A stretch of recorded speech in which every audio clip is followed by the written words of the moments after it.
tardes a todos. Como ustedes saben, esta actividad que es la tercera etapa, ¿no?, de lo que fuera las capacitaciones con motivo de la ley Micaela. Disculpe, doctor, pero hay un perrito ahí que... Sí, mi perro, justo se le ocurrió ladrar acá afuera, está, pero no pasa nada. No, ahí ya se fue. No pasa nada, doctor. Ahí ya se fue, no. Bueno, no, le decía que bueno, esto tiene que ver con la implementación de las capacitaciones de la ley Micaela en la órbita del Poder Judicial, ¿no? Y como una tercera etapa estaba justamente planteada el análisis de casos, ¿no? O el taller de casos prácticos, que es lo que nos convoca el día de la fecha, ¿no? Y como también me han encomendado dar el puntapié inicial, ¿no?, a la hora de escoger el caso para analizar, en su momento me pareció interesante abordar un caso que fue fallado por este Superior Tribunal de Justicia. No voy a decir los nombres de las partes, voy a decir las iniciales solamente, pero es un caso típico que muestra, ¿no?, lo que implica o lo que significa aplicar la perspectiva de género a la hora de resolver un caso donde claramente se vislumbra una situación de inferioridad de parte de la mujer, en este caso, en una organización, en un caso laboral, o mejor dicho, se había dado en un contexto laboral, pero la acción en sí fue un caso de daños y perjuicios, ¿no?, que, digamos, fue resuelto favorablemente por parte de este Superior Tribunal al reclamo efectuado por la damnificada de alguna manera, ¿no? Era una mujer joven, bonita, que trabajaba en una entidad bancaria privada y que fue objeto de conductas de acoso por parte de uno de los superiores, ¿no? Tampoco voy a decir el cargo, porque lo interesante acá es más que nada ver cómo se desenvuelven este tipo de comportamientos, ¿no? Y yo había extractado algunas cuestiones que quisiera leer porque va a servir para enmarcar adecuadamente a dónde quiero ir. Y el caso es un claro ejemplo de aplicación de perspectiva de género para su solución, en el que una empleada bancaria demanda por acoso sexual al gerente de la entidad bancaria y donde por la índole de las conductas que suelen desenvolverse fuera de la vista de terceros, cobran valor superlativo las pruebas indiciarias. Este es un elemento importante, aplicar una posición donde hay que, de alguna manera, generar una cierta empatía, ¿no?, ubicarse en tiempo y espacio y darse cuenta que muchas veces lo difícil de detectar este tipo de comportamientos es que se desenvuelven fuera de la vista de terceros o en ámbitos privados dentro de la organización. Asimismo, los hechos se produjeron en un contexto de relativa privacidad, encontrándose la víctima en inferioridad de condiciones para acreditar. Concretamente, yendo a los considerandos destacados, en considerando sexto, se expresa: las conductas de acoso se dan en el entorno laboral en razón de la situación de inferioridad jurídica y económica en que se encuentran los dependientes. La situación de subordinación jurídica obliga a obedecer órdenes y acatar instrucciones, y la situación de subordinación económica contribuye a crear un clima de pasividad ante las directivas dadas, ¿no? Esto, si bien se da en un ámbito privado, digamos, de una entidad privada, podría darse tranquilamente una bien tener en cuenta. Asimismo, realizando una valoración de la prueba con esa perspectiva, haciendo gala del principio de primacía de la realidad y las reglas de la sana crítica, es decir, que se basa en la lógica y experiencias racionales, son concluyentes en punto a que sus requerimientos sexuales, es decir, del superior, extorsiones, comentarios o insinuaciones, eran siempre en la soledad de su despacho, sumadas a las afecciones psicofísicas de la actora, respaldadas por numerosos informes médicos. Es decir, esto también es muy importante, la prueba de los informes médicos, psicológicos, psiquiátricos, que dan cuenta, ¿no?, de la situación de estrés, de los padecimientos que sufre una persona sin una aparente o sin una visible situación traumática, ¿no? Es decir, sino una conducta de hostigamiento sostenida en el tiempo, pero siempre cumplida, ¿no?, en espacios donde no puedan haber testigos. Queda respaldado también lo expuesto cuando en el considerando noveno se dice: se endilga errónea interpretación de la prueba por la instancia anterior, por falta de una visión integral de las pruebas, valorando estas como si fueran compartimentos estancos y a la vez sin distinguir las circunstancias que rodean a cada testigo y que pesan en la fuerza de convicción de cada una de sus declaraciones testimoniales, ¿no? Es decir, en este tipo de casos, ¿no?, las pruebas no deben ser valoradas de manera aisladas o inconexas, sino que hay que figurarse el entorno aplicando la lógica y la experiencia racionales, ¿no? Uno que ha transitado por la vida más o menos debe tener una noción de cómo funcionan determinadas organizaciones o que de alguna manera se erigen en un ámbito propicio para que este tipo de comportamientos pudiera desenvolverse, ¿no? Bueno, este es un caso, como les decía, paradigmático. Hemos tenido algunos otros bastante parecidos o con ribetes similares, pero este me pareció que era un caso digno de ser abordado y considerado en el marco de esta actividad. Eso es todo lo que tenía para decir. Muy bien, doctor. Muchísimas gracias. No, en este momento está haciendo como un eco. A ver, ahí ya no.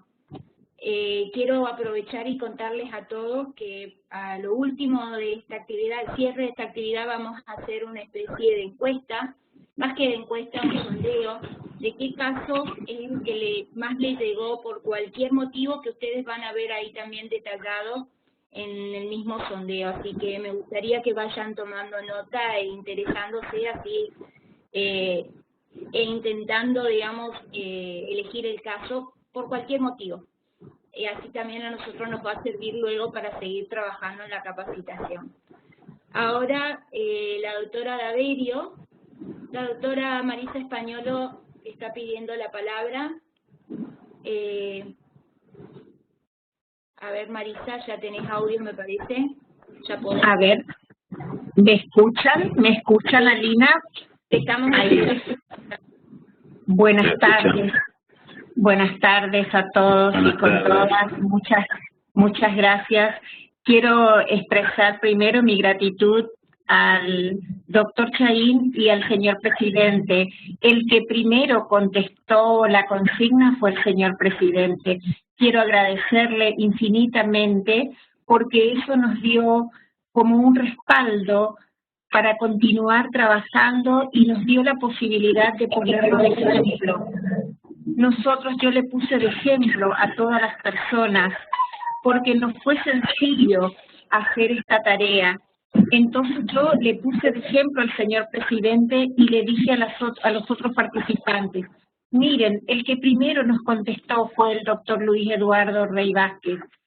Así como él nos da el ejemplo, todos debemos contestar esta manda, esta invitación que nos hacen a capacitarnos y a hablar de este caso. Un caso que elegimos y que a todos les agradezco muchísimo que hayan podido dar su respuesta y su reporte con su visión en esta tarea y en este cumplimiento de esta manda. Solamente quiero agradecer en esta primera etapa esta esta forma de trabajar en el cual hemos puesto nuestra idea para poder aportar.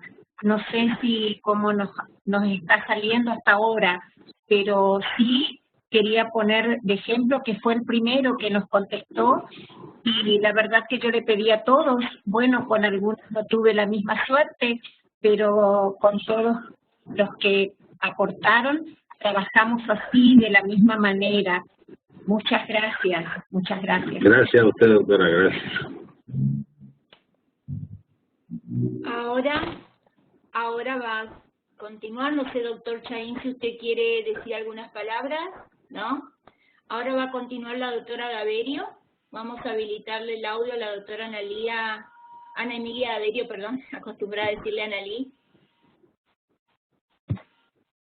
Bueno, buenas tardes.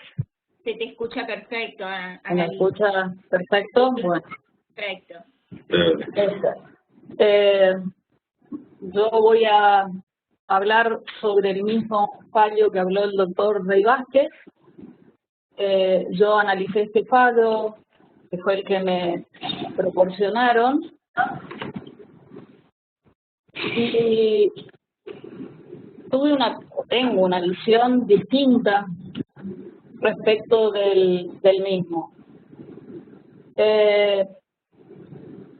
Según se desprende de la lectura del fallo, no voy a repetir, ya lo reseñó el doctor Rey Vázquez, la actora reclama la reparación de los daños generados por el acoso sexual que denuncia haber padecido durante el tiempo que se desempeñó como empleada de una entidad bancaria por parte del gerente de esa misma entidad en la ciudad de Corrientes. En la ratio decidendi del fallo, el punto de partida del enfoque con el cual entiende el Superior Tribunal efectuó el análisis y valoración de esta causa es el acoso sexual sufrido por la actora, conducta que, como bien destacó el doctor Rey Vázquez, pudo ser ejercitada en el entorno laboral en relación o en razón de la situación de inferioridad jurídica y económica en la que se encuentran los dependientes. Las circunstancias en las que usualmente se desarrollan este tipo de conductas evidencian, según señala el tribunal en su fallo, la dificultad probatoria a la que se enfrentan los jueces, porque se trata de hechos producidos en un contexto de relativa privacidad y en el que la víctima se encuentra en inferioridad de condiciones para acreditarlos, por lo que la única forma de evitar que se consagre la impunidad es valorar la prueba con arreglo al principio de primacía de la realidad. Estrictamente, el Superior Tribunal examina en su fallo el absurdo denunciado por la actora en la valoración de las pruebas efectuada por la Cámara, atribuyéndole arbitrariedad a ese fallo, y señalando que no existió una ponderación integral de las pruebas de la causa, sino que ese tribunal centró su análisis en cuestiones particulares indicadas por los apelantes en su recurso, omitiendo, dice textualmente el Superior Tribunal, enfocar la cuestión desde la óptica que el caso por su naturaleza impone. Bien.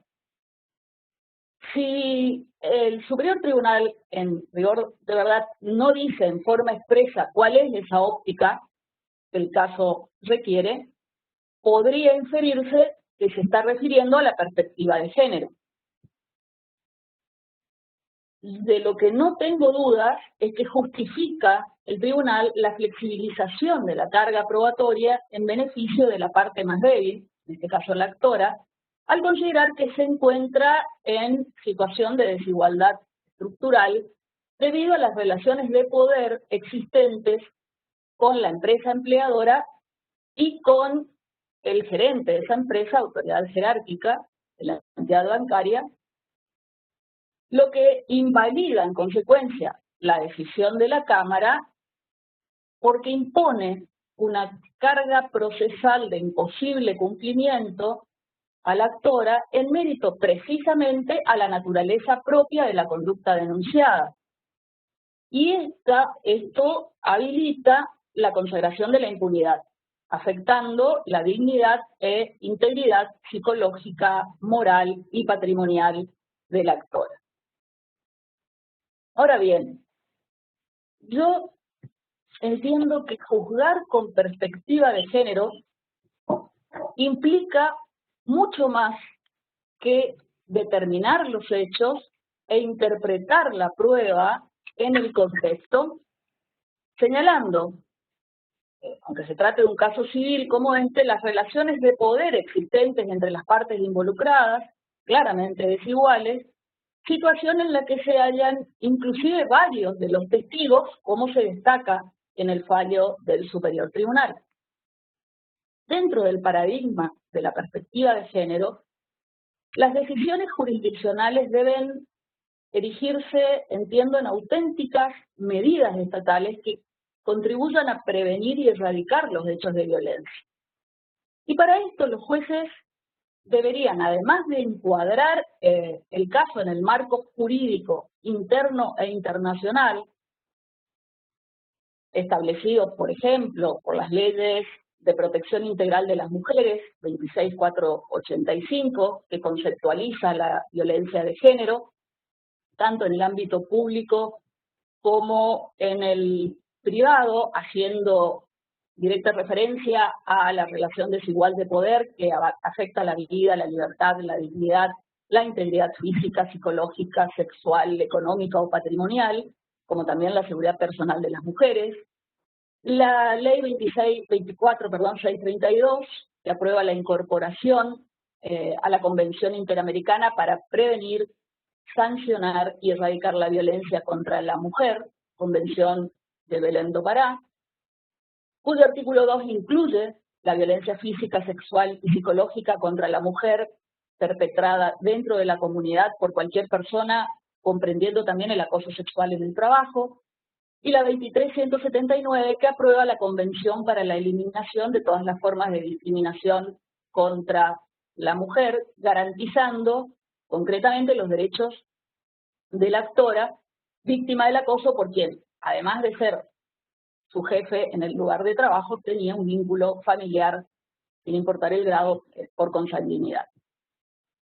Es decir, adoptar medidas, entiendo que juzgar con perspectiva de género implica adoptar medidas tendientes a erradicar las asimetrías de poder o desigualdad estructural observadas e identificar acciones afirmativas disponibles, determinando si la causa que están sentenciando ameritan su aplicación. En síntesis, entiendo que la sentencia es relevante, sobre todo frente a una situación de violencia de género claramente identificada, advertida por el tribunal, pero entiendo no categorizada como tal. El Superior Tribunal, en su fallo, considera que la renuncia a la búsqueda de la verdad jurídica material resulta incompatible con el adecuado servicio de justicia y falla en consecuencia.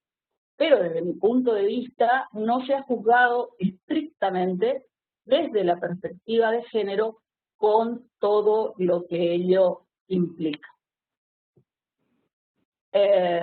Sintetizando, este es mi análisis del fallo suministrado. ¿Listo, Alina? Muchas gracias, Analía. Estuviste a tiempo, así que bien el análisis. No sé, doctor Chain, si usted quiere aportar algo. No, perfecto. Bueno, muchísimas gracias, Analí. Muchas gracias. Ahora la doctora Luz Ríos Benítez, no sé si se encuentra. La verdad que no, para habilitarle el micrófono. Si puede levantar la mano, Luz, si estás, por favor, todavía no te he visto entre toda la cantidad de gente. O si no, podemos seguir con Amalia. Le he habilitado, doctora Luz. Ah, bien, perfecto, bien. Luz, ¿ya tenés habilitado el micrófono para hablar?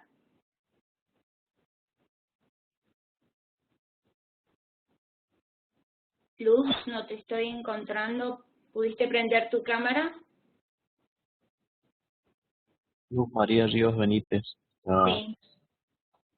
Bueno, mientras que en todo caso vemos si tiene algún inconveniente. Amalia, ¿querés comenzar vos? Te habilitamos el micrófono, Amalia del Valle Burí. Ahí ya la habilitó. Bien, gracias, Ide.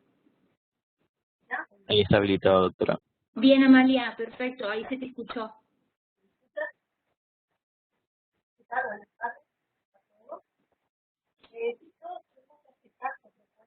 Amalia, disculpa, se te escucha como muy bajito.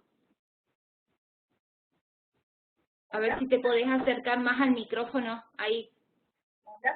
Ahí sí, ahí un poco mejor. Bueno, buenas tardes. Hola. Te escuchamos como entrecortado y un poco bajo, Amalia. ¿Qué hago? Ahí está. Acércate bien al micrófono de tu computadora. Buenas tardes a todos. Bueno, todos tuvimos este caso que comenzó el doctor Ignacio, la doctora David, para analizar. En este caso, voy a ser breve, y entendí que la propuesta o lo que se que fue la sentencia de Cámara, que confirmaba de primera instancia, en cuanto condenó a los demandados a indemnizar a la actora, ha sido tomada teniendo en cuenta la perspectiva de género, realizando una valoración integral de la prueba aportada con quien demandó, valoración que justamente resulta procedente para reparar los casos de Amalia, no se te está escuchando bien. No se te escucha bien, ¿sabes, Amalia? Hola. Sí. No sé si te falta acercarte un poco mejor a tu micrófono. Estoy al lado de la computadora. Sí, estoy viendo, sí que estás bien al lado, pero ahí cuando dijiste estoy bien al lado de la computadora, ese te escuchó mejor. Hola. Ahí. Bueno. Ahí se escuchó mejor. ¿Se escucha mejor? Sí, ahí sí. En el análisis sí entiendo que la sanción brindada por el Superior Tribunal en este caso, al castar la sentencia de Cámara y confirmarla de primera instancia, se lo dictó tomando en cuenta o teniendo en cuenta la perspectiva de género, porque se realizó una valoración integral de la prueba que aportó la demandada, y es una valoración que justamente resulta procedente para reparar estos casos en los que hay vinculado injusticia, que incurre paralelo con los tribunales altos, ¿no? Así que, no sé si me escuchas? ¿Bien? ¿Ahora se me escucha? Te escucho muy entrecortado, Amalia. ¿Es el mismo caso que eligió la doctora Daverio y el doctor Rey Vázquez? Sí, es lo mismo, es el mismo caso. Bien. Y es más hacia lo que dijo el doctor Rey Vázquez. Bien, esa es tu opinión, Amalia. A la conclusión que el análisis del caso. Perfecto. No, se te escucha muy entrecortado. Lo que yo voy a hacer es enviarle tu análisis que enviaste por escrito a los coordinadores y en todo caso vemos de... Sí, creo que esa va a ser la forma, Amalia, porque se te escucha muy entrecortado. No sé si ya está... Disculpa, Amalia, y disculpen todos, ¿saben? Pero estos inconvenientes son parte de la tecnología también. No sé si ya está Luz Ríos Benítez.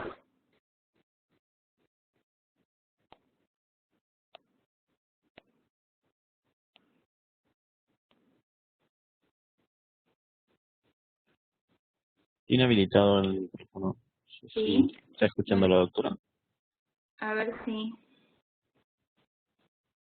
sí. Luz, tenés habilitado tu micrófono. Hola, buenas tardes. Hola, hola Luz. ¿Ahí se me escucha?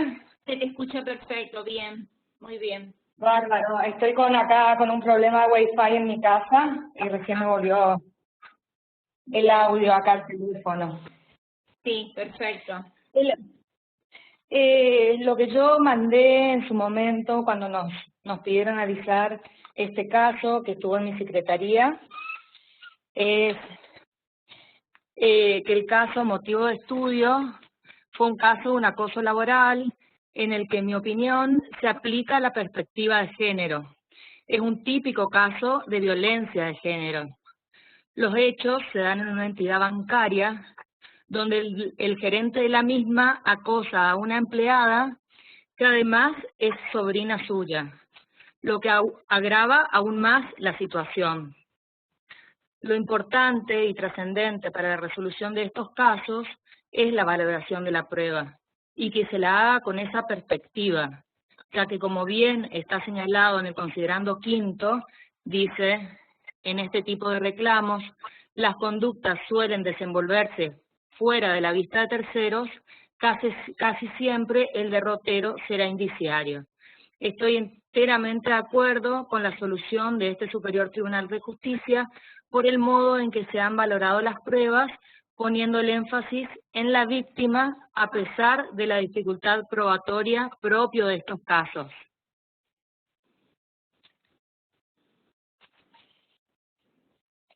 Esa es mi opinión, Alina, respecto al caso que analizamos, que es el mismo caso de lo que ya hablaron la doctora Buri, el doctor Rey Vázquez. Perfecto, perfecto, muy bien Luz, está. En tu situación es la misma opinión de Amalia y que del doctor Rey Vázquez, perfecto.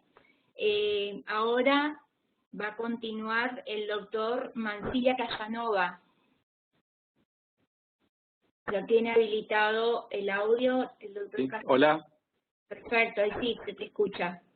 Bueno, buenas tardes a toda la provincia. Saludos a Sí. todos. Bueno, la pregunta es, ¿qué implica juzgar con perspectiva de género?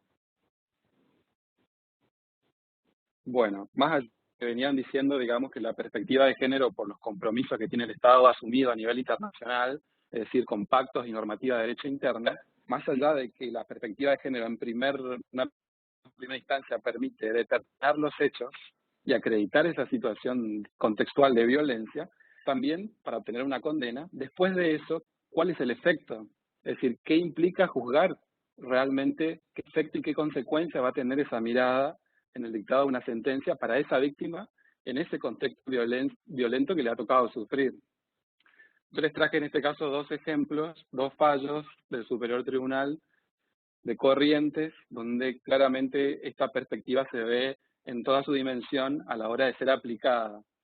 El primer fallo es la sentencia 94 del año 2014, si la quieren leer completa, se las resumo, digamos, es de Silvero Laura Rosana por homicidio.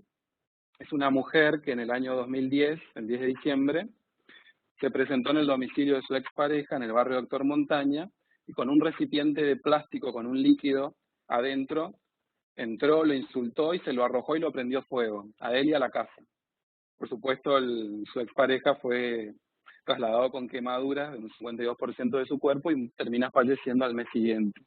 Bueno, ella en una primera instancia en el tribunal oral fue condenada a la pena de 18 años de prisión. La mayoría del tribunal falló sin esta perspectiva de género, es decir, no digo por acreditada este contexto, digamos.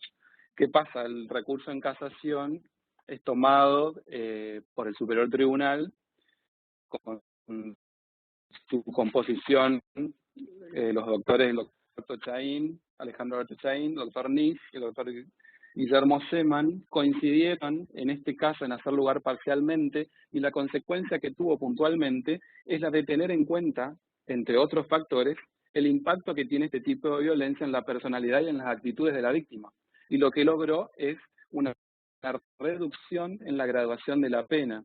Es decir, la perspectiva de género, en este caso aplicada, bien entendida, ha podido a la víctima comprender su situación de violencia, su trauma y los sentimientos y acciones que lógicamente sí en esta espantosa experiencia, digamos. Entonces pudo ser comprendida su situación de vida cotidiana de sufrimiento constante a la hora de imponerle una pena y logró una reducción de 18 años, en principio, a 8 años, con la mirada de la perspectiva de género, entendiendo que ella fue motivada justamente en este contexto de sufrimiento constante.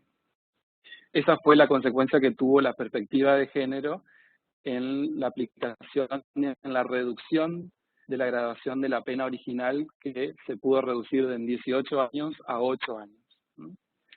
El segundo caso que les quería contar es también el Superior Tribunal de Corrientes, en la sentencia 238 del año 2017, en la causa de Marcenaro Reinalda Lorena, por supuesto homicidio, donde también vemos un caso de un homicidio de una mujer contra una expareja, donde si bien fue condenada también en ambos casos, es decir, el delito no queda exculpado, pero sí la perspectiva de género permite tener comprendida esa situación como un factor determinante para atenuar la pena.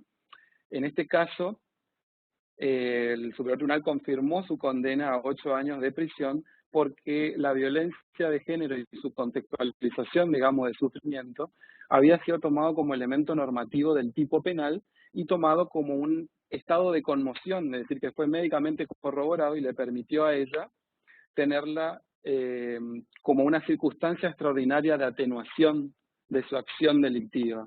Entonces pudo ser condenada por homicidio agravado en circunstancias extraordinarias de atenuación, como fue la emoción violenta que le causó todo ese contexto, digamos, de sufrimiento de la autora material contra su marido, quien había abandonado la residencia en ese momento con dinero, tarjetas y documentos, y ella intentó volver para poder recuperar esto y no pudo, digamos, se encontró otra vez con su expareja y en ese momento afloraron en ella todas las vivencias de la violencia de género a la que había estado sometida por su cónyuge, y en ese encuentro, luego de recriminaciones y pedidos de ayuda, se produce un forcejeo entre ambos, momento en que ella lo hiere mortalmente con un cuchillo.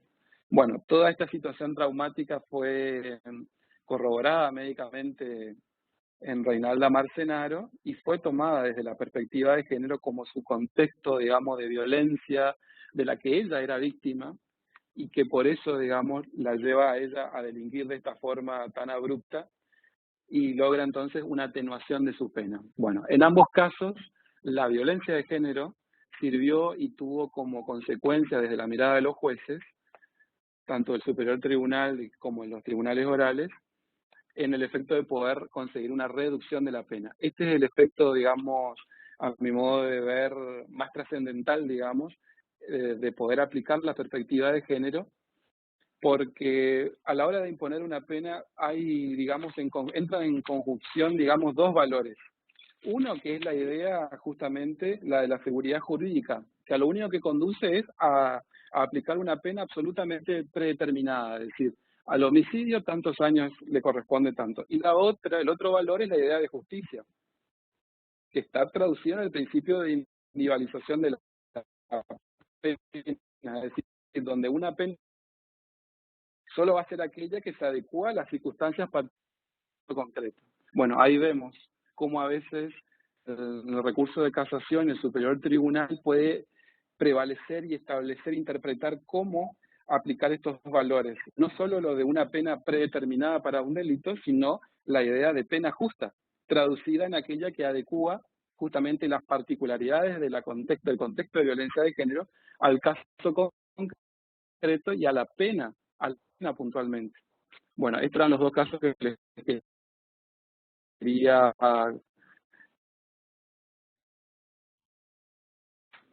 los números que se los di para desarrollarlos en toda su dimensión. Sí, muchas gracias por su atención. Gracias a vos, Orestes, muchas gracias.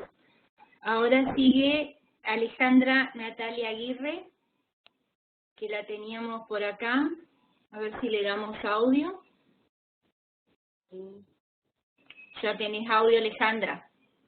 Buenas tardes, ¿cómo está? Hola, Alejandra.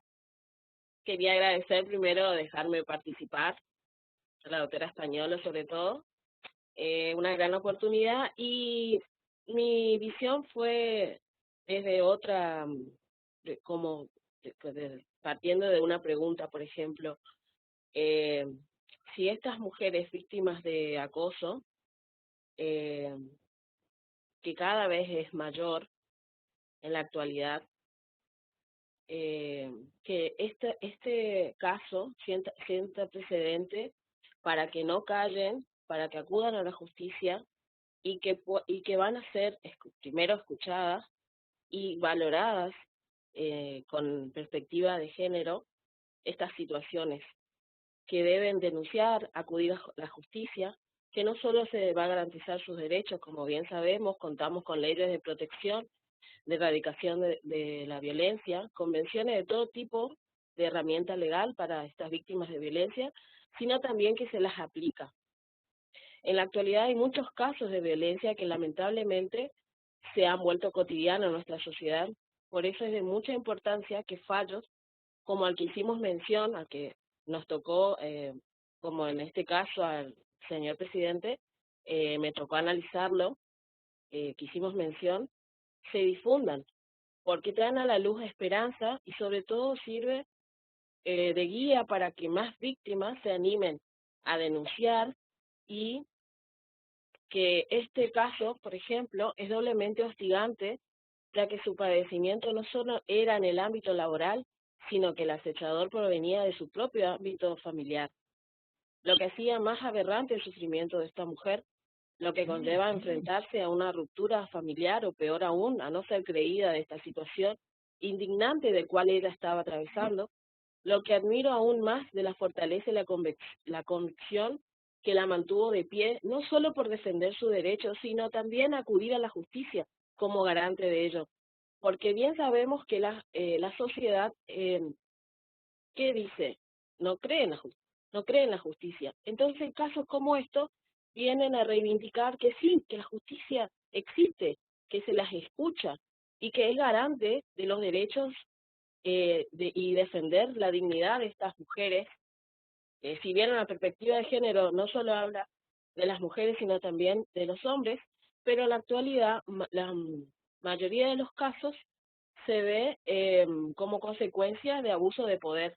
¿De quién? Del hombre hacia la mujer. Pero hay casos, como el que mencionó el doctor Mancillas, que la mujer fue la que cometió el hecho hacia su víctima, hacia su marido. ¿Pero por qué?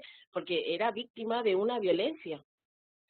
Entonces, estos casos sientan precedentes que la mujer debe defender su dignidad, que debe recurrir a la justicia y que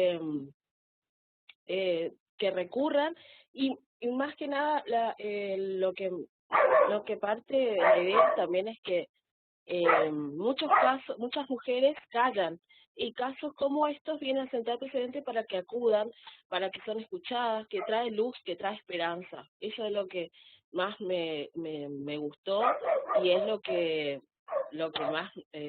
más reivindico de esto.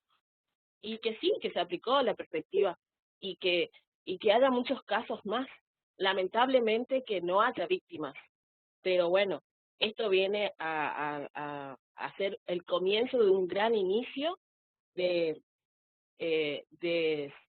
conseguir que la justicia, en todos sus ámbitos, que en todos sus casos, juzgue con una perspectiva de género. Así que bueno, esa fue mi conclusión, que sí, que se aplica. Muchas gracias, Alejandra. Muchas gracias por tu motivación, sobre todo. La señora Aida Benítez de Amarilla, continúa ella. Guille. Ya está habilitado el micrófono. Ah, se silenció. Bien, bien, muy bien. Señora Aida, ¿nos está escuchando? Doctora, no es silencio, porque yo le estoy habilitando y silencio. Ahí está, ahí está. Ahí está habilitado, ¿se puede hablar? No la estamos escuchando. A ver. Ahí silenció, ahí le habilito nuevamente. Ahí volvió, ahí está. Pero no se la escucha, Guille. ¿Será que no le funciona el micrófono? Puede A ser ver quizás si el volumen lo tenga bajo. suba el volumen de su computadora, señora. No, no la estamos escuchando. Ahí volvió a apagar. No, ahí volvió a apagar y no la estamos escuchando. Ahí lo encendió, pero tampoco lo estamos escuchando. Fíjese de subir el volumen de su computadora.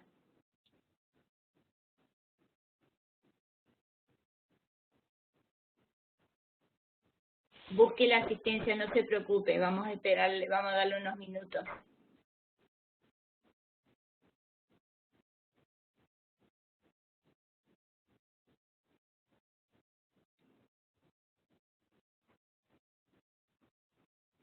Doctora Amarilla, en la parte de arriba donde dice audio, si puede desplegar el menú, le va a aparecer una opción que dice conferencia de voz integrada. Y bien abajo le va a aparecer la opción volumen. Ahí puede subir el volumen del micrófono como del audio en este caso. Le habilito nuevamente el micrófono para que verifique. Ahí lo tiene habilitado.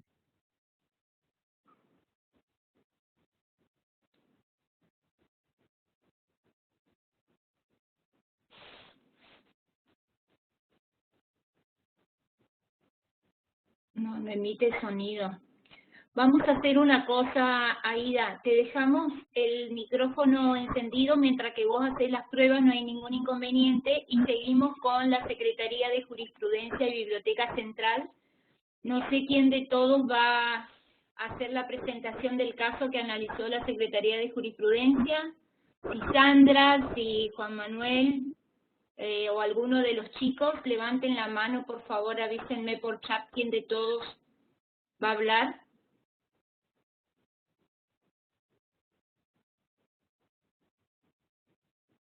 A ver, Sandra, ¿estabas conectada? Le habilito el micrófono al doctor Piñero y a la doctora Sandra. Exacto, sí. Doctor Piñero, ¿tiene habilitado el micrófono?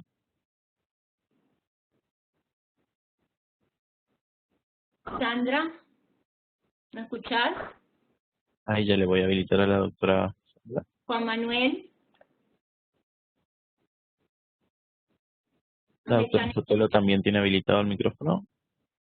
A ver. Siga haciendo sus pruebas, Aida, y no se preocupe.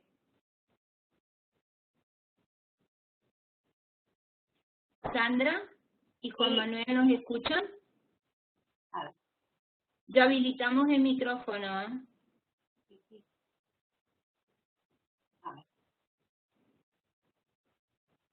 Sandra. Juan Manuel, tenés habilitado el micrófono. Hola, ¿te escucha Ahí no? estamos, ahí sí, ahí te estamos escuchando, Sandra. Bueno, el doctor Piñero es el que iba a leer, Ajá. así habíamos acordado, y él está ahí en el grupo, entiendo que debe estar intentando habilitar su micrófono. Ah, bien, perfecto. Pero Ahí lo tiene habilitado. Ahí Ya está. lo tiene habilitado. A ver si puede hablar. Juan Manuel. ¿Nos estás escuchando?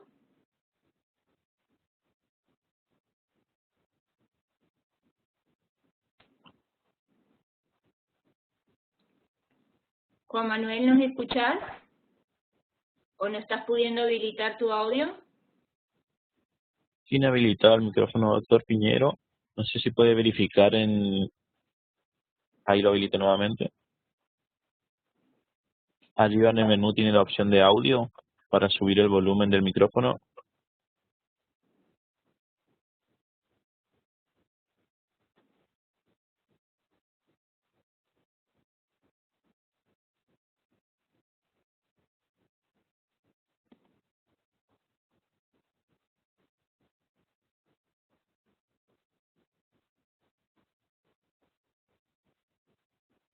No lo estoy viendo, yo... Bueno, Alina, si te parece, Leo, yo tengo acá el material igual. Perfecto, Sandra. Muy bien. Bueno, No hay ningún problema. nosotros trabajamos con el mismo fallo que nos facilitó la doctora Marisa Castañolo, el mismo que fueron desarrollando hasta ahora, entonces cada uno de la Secretaría fue dando su opinión. Voy a ir leyendo algunas de las opiniones que fueron vertidas en ese momento. Por un lado, una de las personas dijo que, a su parecer, se aplicaron criterios de perspectiva de género porque está anulado lo aplicado por la alzada y se quedaron con lo que transitó en primera instancia. Fue una de las personas que trabaja en la biblioteca. Otra señaló que el fallo, a pesar de que hace lugar al reclamo de la actora, no ha tenido en cuenta en sus fundamentos la incorporación de perspectiva de género por los siguientes motivos. A pesar de resolver de manera favorable a la pretensión de la actora, no incluye el hecho en la ley 26.485. Esto es, que existió violencia hacia una mujer en razón de su género, en el ámbito laboral y familiar. El agresor era el tío de la víctima, en sus tipos de violencia psicológica y sexual. Si bien menciona las características propias de la dependencia laboral y las conductas humanas involucradas de todas las personas, no analiza explícitamente los hechos en un contexto de violencia de género hacia la mujer. Como ejemplo, no visibiliza la relación asimétrica de poder que existe entre el agresor y la víctima, quien sufrió acoso por el hecho de ser mujer. Esto es por su género. En relación a las pruebas, si bien valora la aportada por la actora, omite precisar en su valoración que el acoso denunciado fueron hechos de violencia contra la mujer por razón de género, conforme la conceptualización dada por el artículo 1 de la Convención Belén do Pará. Y ahí, bueno, para los efectos de esta convención debe entenderse por violencia contra la mujer cualquier acción o conducta basada en su género que cause muerte, daño, sufrimiento físico, sexual o psicológico a la mujer, tanto en el ámbito público como en el ámbito privado. Si bien la patronal ha despedido al agresor, no han tomado medidas serias para investigar y tampoco para garantizar la no repetición de dichas conductas. Por ello, estimo que como garantía de no repetición de violencias en razón del género, se podría haber adoptado medidas como cursos o talleres obligatorios de capacitación en género, medidas que debieron ser ordenadas con carácter obligatorio, tanto para el agresor como para todo el personal y directivos del banco demandado. Para concluir, el Superior Tribunal de Justicia, como poder del Estado y órgano máximo del Poder Judicial Provincial, tiene la obligación constitucional y convencional de analizar los hechos y el derecho con perspectiva de género. El Estado argentino ha asumido la obligación internacional de erradicar la violencia de género. Una de las maneras de cumplir con este compromiso es visibilizar las relaciones desiguales de poder por razón de género en la sentencia de todos los pueblos. La finalidad primordial es generar una sociedad libre de discriminación y violencia basada en los principios de justicia y equidad. Eso fue lo que escribió otra de las personas que trabajan en biblioteca. Te doy otra versión más, siempre sobre el mismo fallo, porque sobre eso se trabajó. La resolución de fallo fue dada poniendo mayor atención a la cuestión de las pruebas, ya sean escritas o testimoniales, y a la relevancia de cada una de estas, por el hecho de que algunos testigos fueron luego considerados de poca valía, ya que eran a la vez empleados activos de una de las partes demandadas, concretamente el ex civil. Y si bien en el caso se trataron temas que actualmente, sobre todo luego de la aprobación de la ley Micaela, ley 27.499, ley provincial 527, los encuadramos en la perspectiva de género en el momento del fallo, todavía no formaban parte del cuerpo de ley. Pero además, en la lectura del fallo no percibo que se insista tanto en la cuestión del acoso en sí, sino más bien en la relevancia de las pruebas testimoniales presentadas tanto en primera instancia como en el tribunal de alzada. Por supuesto, el caso sienta un precedente para el tratamiento actual de casos en cuanto a la temática de género y violencia contra las mujeres, pero en el momento de dictarse el mismo entiendo que no era así. Eso dijo otro personaje.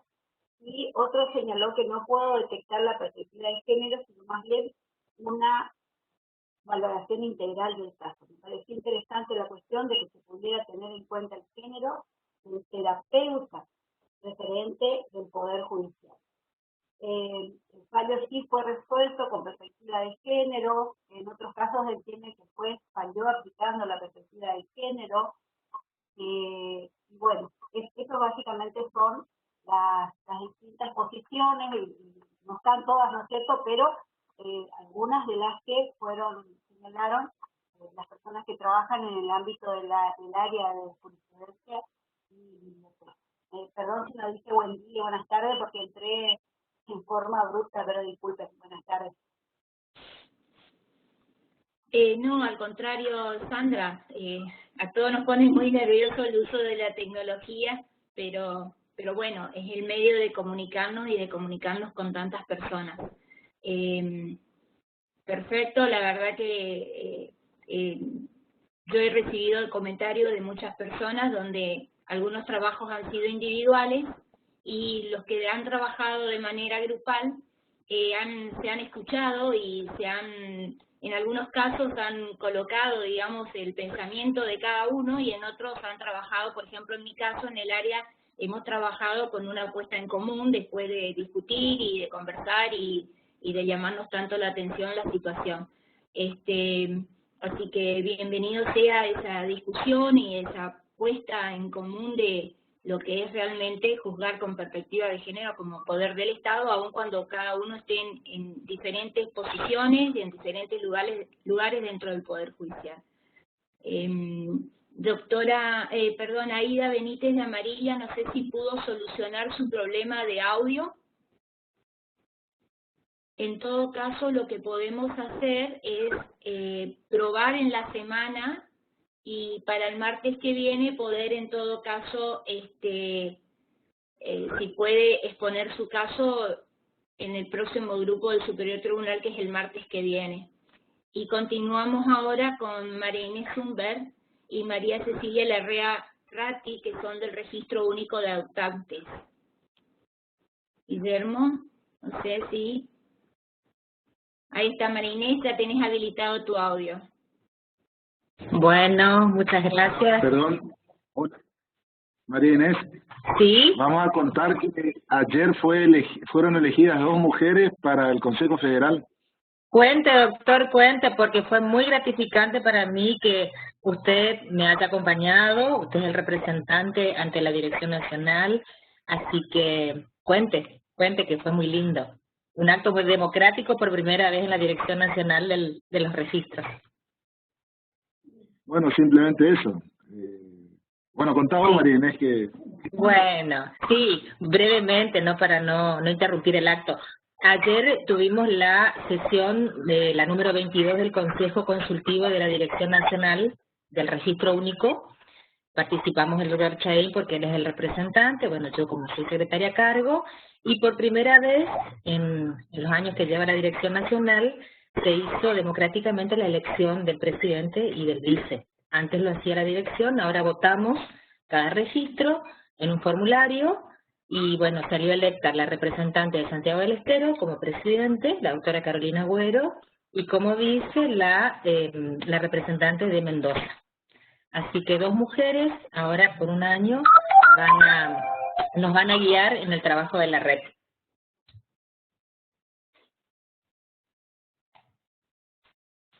Felicitaciones, María Inés, muy bien, la verdad que... Bueno, no, muchas gracias.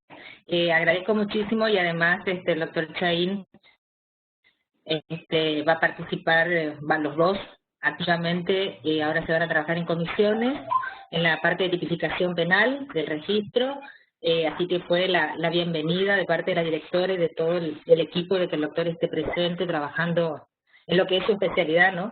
Así que yo muy contenta y trabajando juntos. Bueno, María Inés, te escuchamos ahora con el caso que han elegido para analizar. Sí, hago una pequeña introducción, cuento brevemente y quisiera darle la palabra a Cecilia. Las 2 somos parte del registro, bueno, yo como secretaria y ella como escribiente hemos trabajado juntas, así que yo cuento brevemente lo que analizamos y ella va a dar lectura a las conclusiones del análisis. Nosotras elegimos un caso que fue resuelto por el Tribunal Oral Penal número 1 sobre lesiones leves agravadas por violencia de género, amenazas simples y abuso sexual agravado en concurso real. Este caso fue resuelto en el Tribunal Oral Penal número 1, ya lo dije, en el año 2017. Fue recurrido en casación por el Superior Tribunal de Justicia. La defensa del imputado pidió la absolución y bueno, fue resuelto en agosto de este año.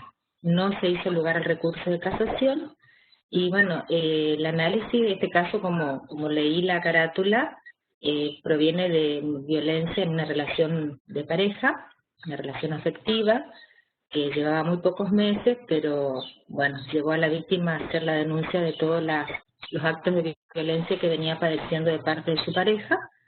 El Tribunal Oral lo condena al imputado a 8 años y 6 meses de prisión, y bueno, el superior rechaza el recurso de casación. Nosotros identificamos al acusado como ER y a la víctima como S, así que si le pueden dar audio a María Cecilia Larrea, ella va a leer nuestros puntos de análisis y conclusión.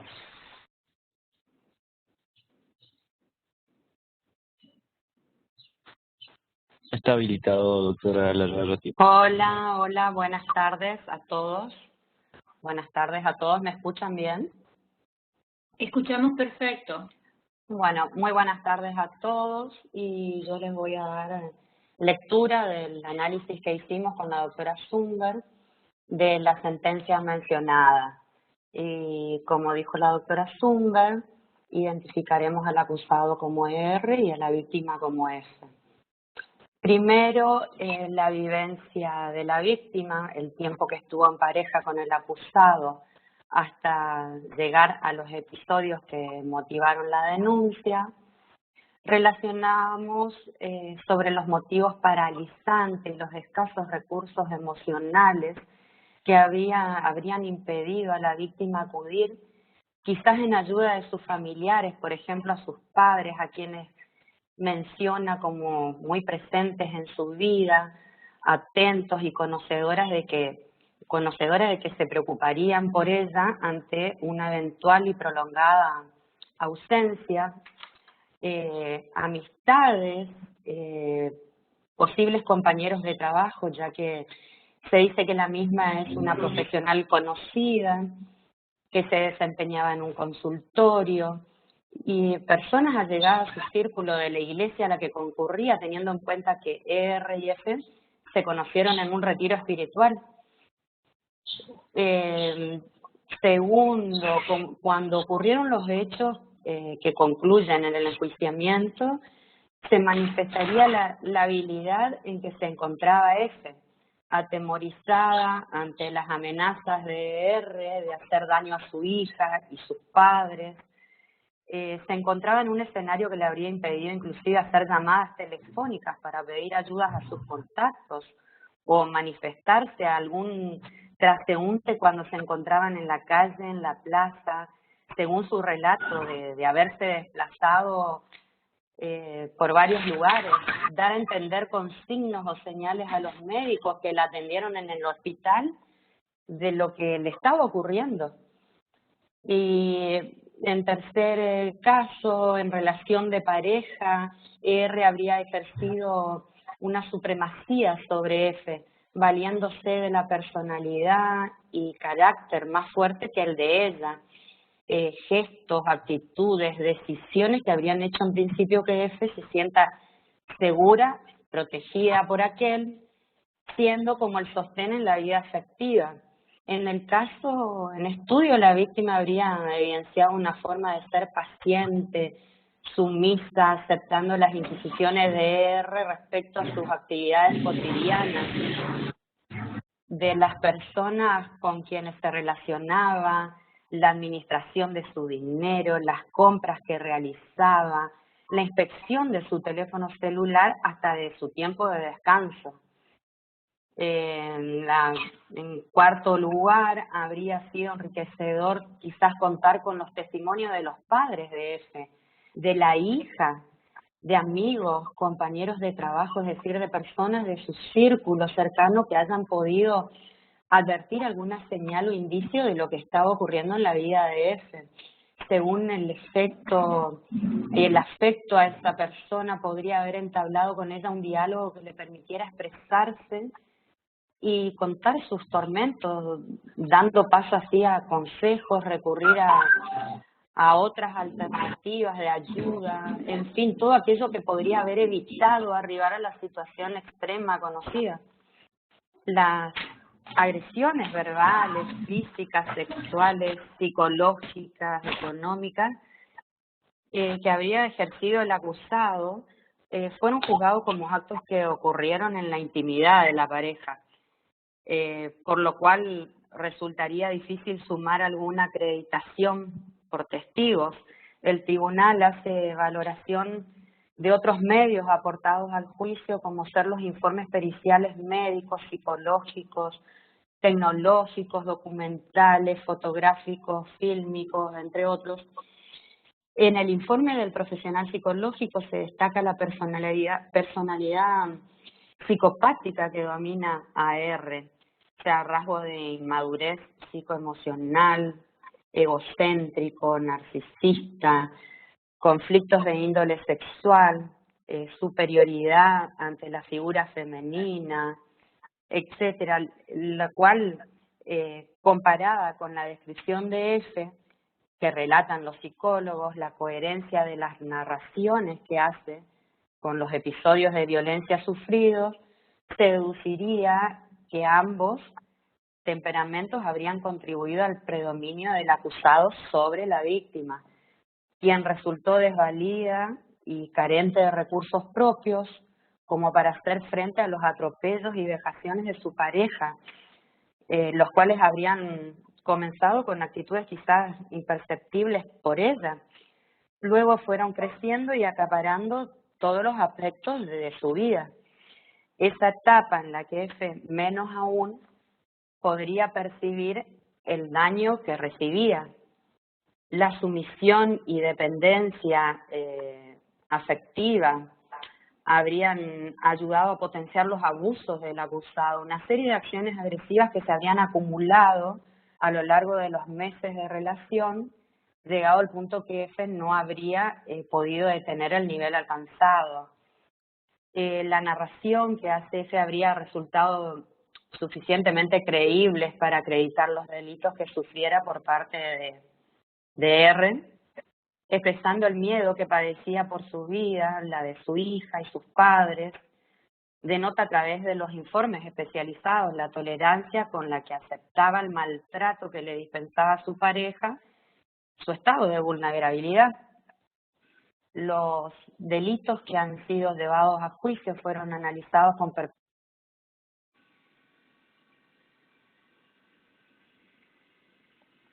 Cecilia, ¿nos escuchás?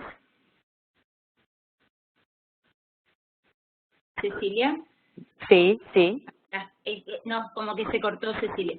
Sí, porque se acaba de cortar la luz en mi casa. Se acaba de cortar y salí al patio para poder tener luz acá y tener internet. Está bien. Cecilia, te quedan muy pocos minutos, casi nada, ¿sabes? Ajá.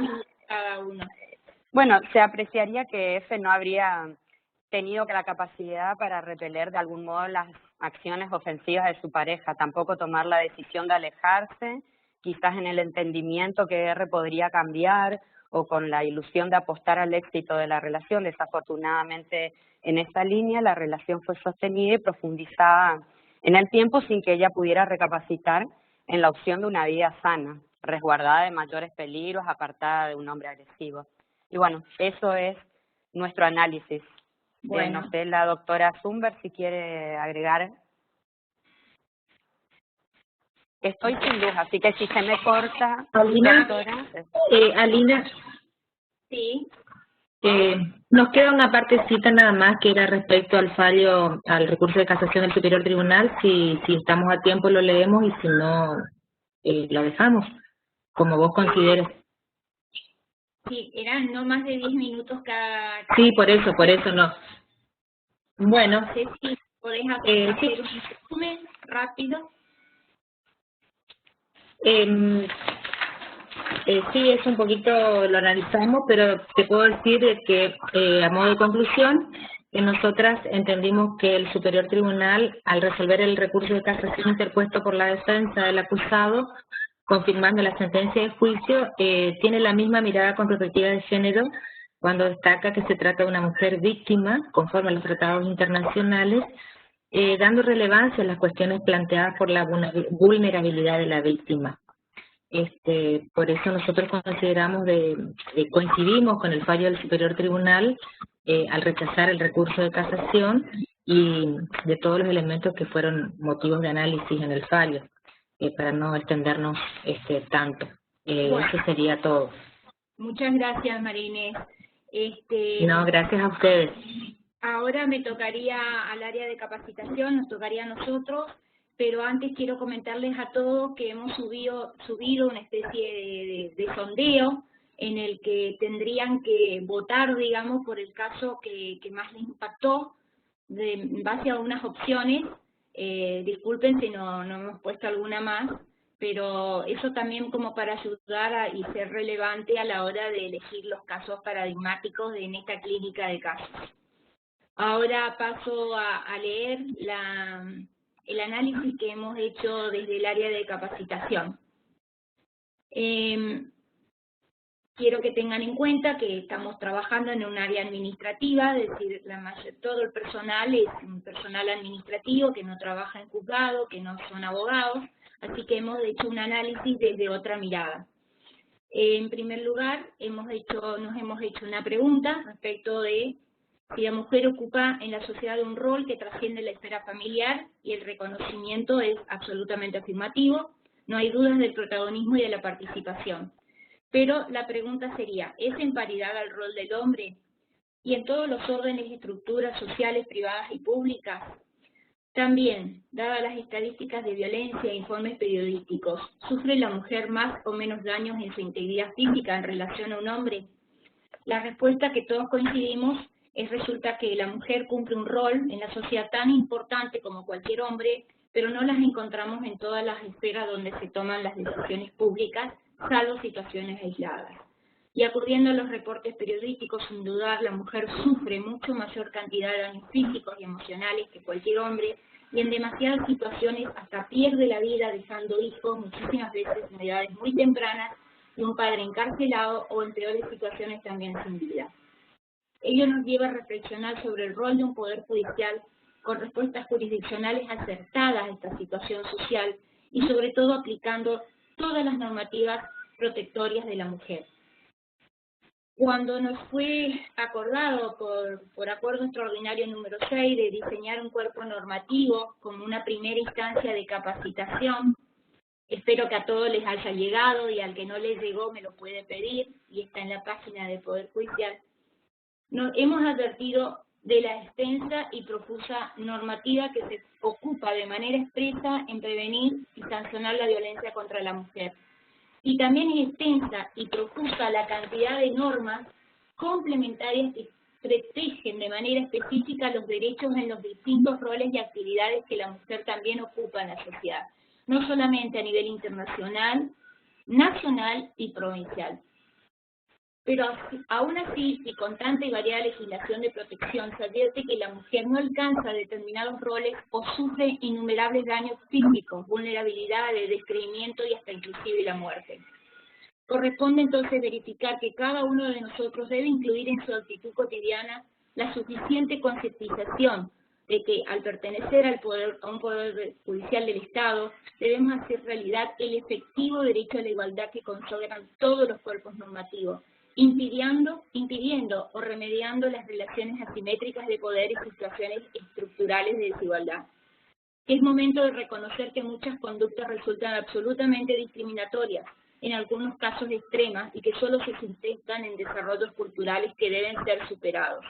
Es decir, encontrarnos libres y activos para detectar situaciones que terminan dificultando el acceso de la mujer a condiciones de efectivo reconocimiento de sus derechos, muchas veces solayado bajo una apariencia de desigualdad social basado en prejuicios o conductas que solo pueden superarse bajo un extremo cuidado de análisis de situaciones fuera de contextos sociales en la que, bajo una apariencia de intimidad, se han desarrollado los peores vejámenes que puede sufrir una persona, tanto emocional como físico. Y bajo esas premisas hemos analizado una sentencia del Superior Tribunal. La sentencia luce extensa e importante, atendiendo que sobre el mismo hecho existen decisiones diferentes en la atribución de la conducta del imputado y en el cómputo de la pena. Pero decide entrar en dichas consideraciones que corresponden lo efectúen solo especialistas, lo analizamos como un hecho que, simplificando, se reduce a una mujer lesionada, abandonada en un contexto de pareja y luego fallecida. Y aún mucho peor, pues quien termina socorriendo a esa víctima no resulta quien más debería protegerla, dada la relación que los unía, sino que por el contrario, permite que se retire lesionada de su propio domicilio, donde claro está, también era el domicilio de la víctima, y no hay duda que huyendo de agresiones.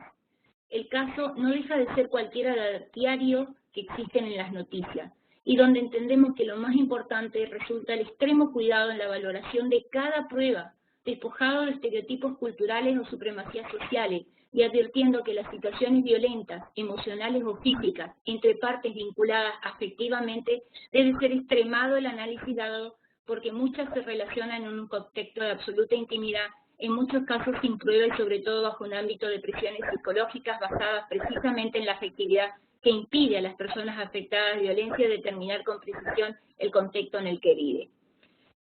La causa está con iniciales, es el expediente 97877/2013. Analizamos solamente la sentencia del superior que confirma la sentencia del tribunal oral, imponiendo prisión perpetua por homicidio agravado. El ministro votante en primer término, ya van a adivinar quién es, introduce la perspectiva de género mencionando todas y las variadas normativas, las de carácter internacional, sobre todo refiriendo a las obligaciones asumidas por el Estado argentino de investigar los delitos cometidos en un marco de violencia de género. En el fundamento no solo existe un compromiso de aplicar el derecho convencional y nacional que resulta específico para el caso dado que se trata de la víctima de una mujer en un contexto de relación afectiva, sino que el fallo se describe citando estudios doctrinarios sobre la forma y la gravedad con que la violencia se manifiesta. Advertimos que se analizan las pruebas valorando cada una de las incorporadas con la amplitud suficiente para tener por acreditado el hecho, aun cuando en otros contextos esta misma prueba no tendría relevancia. Y así la palabra de la víctima se incorpora al proceso a través de testigos que la auxiliaron, sabiendo que para que el testimonio tenga plena validez debe ser la percepción directa del testigo. En este especial caso, aún así se le otorga pleno valor probatorio. Entre tantas valoraciones de técnicas jurídicas, apreciamos también la especial valoración que hace el ministro sobre el total desinterés por parte del imputado de proporcionar la asistencia médica a su pareja, permitiendo que se retire del domicilio alcoholizada, con medicación y lesionada. El fallo está plagado de análisis de variadas conductas que reconocen la relación desigual de poder y los contextos emocionales que se producen bajo estereotipos culturales perjudiciales y discriminatorios para la mujer, por lo que nos enorgullece tener una judicatura atenta a estas situaciones, pues las mismas resultan difíciles de detectar, pues se encuentran bajo el manto de la intimidad o por mecanismos emocionales que las personas que la padecen los niegan o no comprenden la gravedad de la situación en la que se encuentran, resultando en muchísimos casos de difícil prueba directa, como en el caso. Hemos concluido que el carácter de orden público de toda la normativa que reconoce y reprime la discriminación y violencia de género nos obliga, como operadores del derecho, todos, a cumplir y hacer cumplir la normativa pertinente, evitando se torne ilusoria. Toda la normativa se basa en que la violencia estructural tiene sustento en las relaciones desiguales jerarquizadas entre los sexos, encontrando en el sistema patriarcal que culturalmente se encuentra adaptado en nuestra sociedad y que reconoce determinados roles en cada sexo. Mantener tan tajantes posturas solo nos lleva a la marginación, a la agresividad, a la desconfianza y culminan en muchos casos en agresiones y hasta la muerte, por lo que la detección de esta conducta por el Estado para prevenir y juzgar debe ser con la más amplia postura a los fines de no afectar aún más y de manera institucional el valor de la igualdad de las personas en nuestra sociedad que todos queremos construir con altos valores de sensibilidad hacia una vida digna. Hemos participado todos los que pertenecemos al área de capacitación. He terminado, así que ahora los invito a todos a si pueden responder, eligiendo el caso que más le haya llamado la atención o los haya sensibilizado en esta temática, que nos va a servir muchísimo para luego también hacer una evaluación con los coordinadores.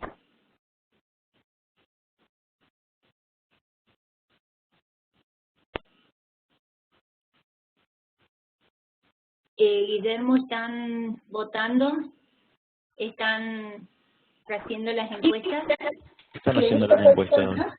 Que llevó a cabo el ilícito se trata de Julián Alfredo Domínguez. Guillermo, silenciarle a la doctora Elena, por favor.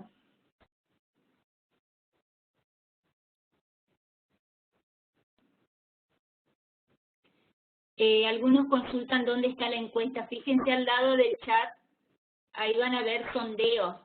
Van a ver la palabra sondeo o encuesta y ahí van a encontrarla. Tanto el doctor Chaín, quiero comentarles, como el doctor Rey Vázquez, ustedes saben que ellos son docentes, así que se han retirado por clases que tenían en la facultad. Así que bueno, ¿encontraron todos para hacer la respuesta? Perfecto, ahí le veo a Roxana diciendo que sí. Mari, ¿también? ¿No encontraste la encuesta? Lili, ¿encontraste la encuesta?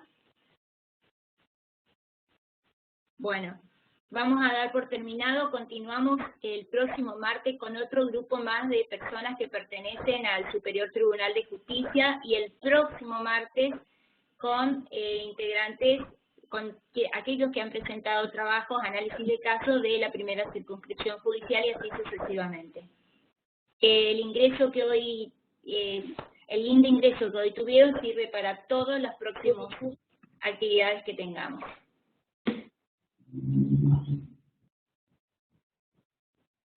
Bueno, ahora sí, pueden retirarse, no sin antes, por favor, contestar la encuesta.